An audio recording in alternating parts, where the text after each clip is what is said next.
One Crazy Summer, Chapter 6. Collect Call. Mean Lady Ming laid a $1 bill and a few coins on the counter.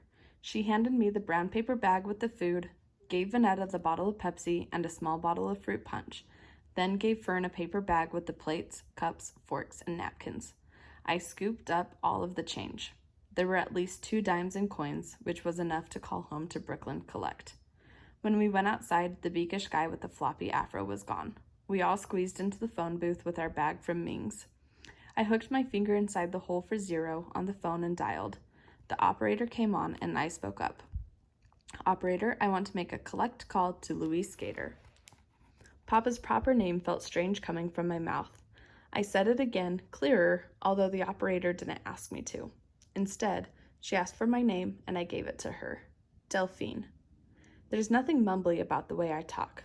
I don't swallow my letters or run them together. The operator still asked, "Can I have that again?" As if she didn't get it the first time. I broke it into syllables. Delphine.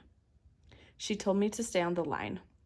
While she was ringing Pa, I realized my Timex was still on Brooklyn time and that it was after 11 o'clock. Pa rose in the dark for work and was asleep by 9. I started to wind the stem when the operator came back. "Go ahead, miss." "Hello? Hello?" Big Ma sounded far away, but we heard her and were glad to have reached home. Already, Vanetta and Fern began puppy yelping in the background and grabbing at the phone. I gave them a stern look to make them quit it.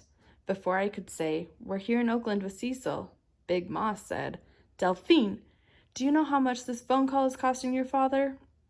There was no time to be tongue-tied. I spoke up. "But Papa said call, not collect, Delphine.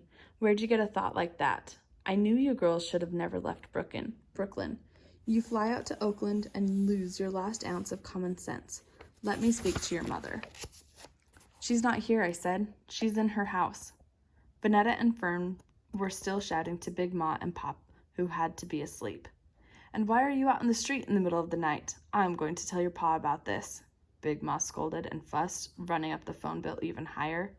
When she was done telling me about myself and about that no kind of mother Cecil, I told her we were safe and said goodnight, and Vanetta and Fern hollered out, "Goodnight, Big Ma, and Pa." Then I hung up the phone. At least I had done what Pa had told me to do. I called. Cecil guarded the kitchen swinging door and pointed us to the living room, where she had laid out a waxy tablecloth on the floor.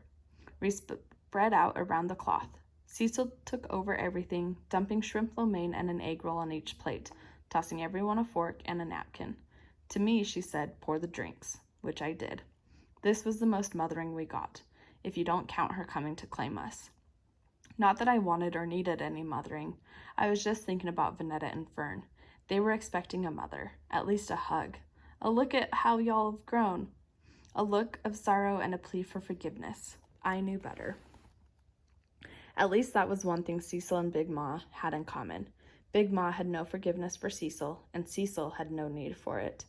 Mean Lady Ming had thrown in a pair of chopsticks. Vanetta and Fern eyed the wooden sticks and formulated ideas about turning them into hairpins, play fight swords, and pickup sticks. Cecil ended all of that when she broke the sticks joined at the top, rubbed them against each other like she was kindling twigs for a campfire, then wrapped noodles around them and shoved the noodles, shrimp, and sticks into her mouth. We were all staring. We'd never seen anyone eating with chopsticks other than on TV.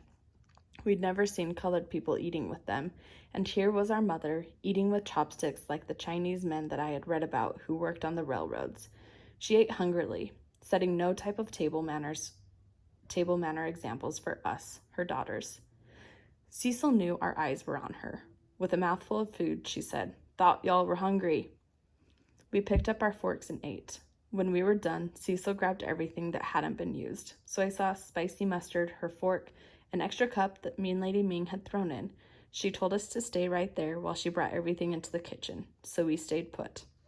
I thought she might want to talk to us, find out how we were doing in school, what we liked and didn't like, if we ever had chicken pox or our tonsils taken out. While I thought about what I'd tell her, we heard a knock on the door, then another loud knock. We jumped up to look through the curtains, but Cecil came out of the kitchen. "Get back into the room. Get." And we did, but I had a glimpse. Through the curtain, I had already seen 3 people in dark clothes with afros.